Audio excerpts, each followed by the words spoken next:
Bonjour et bienvenue dans Debug Mode. Cette année pour le 1er avril, on s'est demandé qu'est-ce qu'on allait pouvoir faire et qu'on n'avait jamais fait. Et là, nous est venue l'idée de cette histoire un peu incroyable d'un programmeur, Jean-Claude Cruchet, qui aurait inventé un jeu très proche de Pokémon, mais 7 ans avant Nintendo et Game Freak.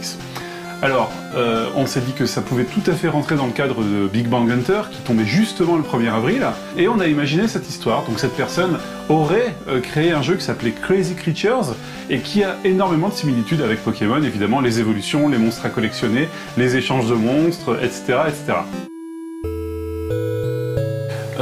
Alors, on n'avait pas encore notre Jean-Claude Cruchet, mais il a fallu tourner les plateaux de Big Bang Hunter. J'ai envoyé un texte à Slim, qui savait exactement ce qui allait être dit dans l'émission, mais il ne savait pas qui allait jouer le rôle de Jean-Claude à ce moment-là.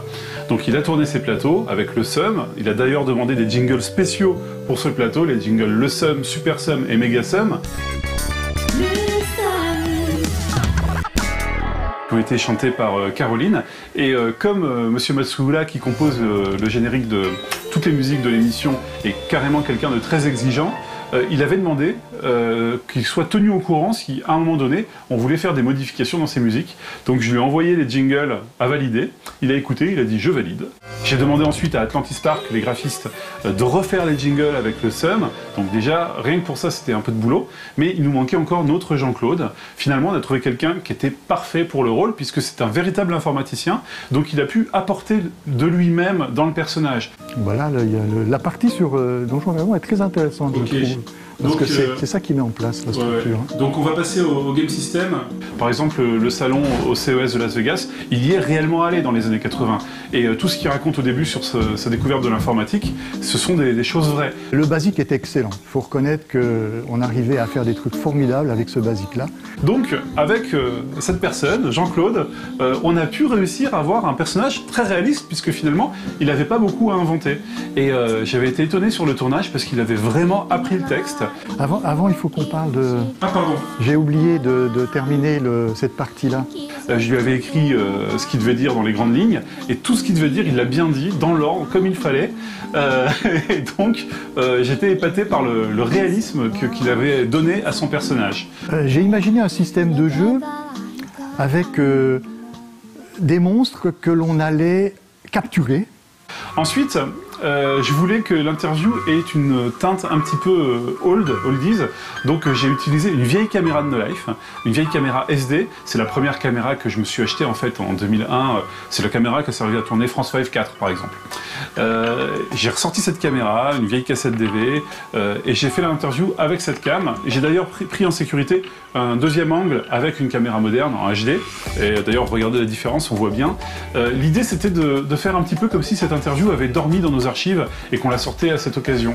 Et pour compléter la blague, on a demandé à MO5 de devenir nos complices, mo5.com, d'être nos complices dans cette blague, et ils ont gentiment créé une page antidatée qui était censée dater de plusieurs années, vers 2002, donc à peu près l'époque où on aurait pu tourner cette interview avec cette qualité d'image. Là on avait un peu toutes les pièces qui étaient en place, mais il restait encore à faire le jeu, Crazy Creatures. On voulait quand même montrer quelques images du jeu, même si dans l'histoire c'est un jeu qui n'est jamais sorti, ça aurait été dommage de pas faire le jeu. Donc du coup, on a demandé de l'aide à nos graphistes, donc Laurine et Emeric, qui est là en ce moment, qui remplace Angela, qui va revenir bientôt, mais qui n'est pas là pendant un petit moment. Et tous les trois, avec moi, on a fait les graphismes de Crazy Creatures. Donc Laurine, elle s'est occupée principalement des créatures. On lui a installé un émulateur Atari ST pour lui mettre de LuxPaint, pour plus de réalisme. T'as 4096 couleurs qui sont disponibles et tu dois en choisir 16 en fait. Et tu peux pas en travailler avec plus. C'est laborieux. Ok. Alors, t'as une mémoire limitée. Ouais. Et en fait, il crée les images au fur et à mesure dont t'as besoin. Donc, au bout d'un moment, il risque de dire il n'y a plus assez de mémoire. DeluxePaint, c'est une référence. Et il y avait une version sur PC aussi qui était pas mal, DeluxePaint 2. La référence, c'était la version Amiga. Moi aussi, j'ai utilisé DeluxePaint pour faire différentes créatures, la libellule, le sprite du héros notamment. Et pendant ce temps, Emeric, lui, il a fait toutes les positions du sprite du héros, gauche, droite, bas, haut.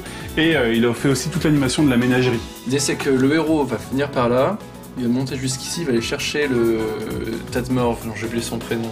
Le Flac-Flac. Flac-Flac, il va aller chercher Flac-Flac, la porte va s'ouvrir, Flac-Flac va venir derrière le magicien, ils vont repartir ensemble. Une fois qu'on avait notre jeu, on a mis une petite musique dessus, qui est une musique originale composée par Emmerich. Donc voilà, tout était parfait. Et j'ai terminé en faisant un petit fake du tilt. En fait, j'ai pris un exemplaire de tilt et j'ai remplacé une photo pour faire croire qu'il y a eu un article à l'époque. Mais ça suffisait pas. On trouvait que le jeu était trop propre, trop net, trop lisse. Donc pour, entre guillemets, saloper un peu l'image, j'ai gravé nos fausses images de jeu sur un DVD. J'ai joué le DVD sur un écran cathodique, comme à l'époque, et j'ai filmé l'écran cathodique. Voilà.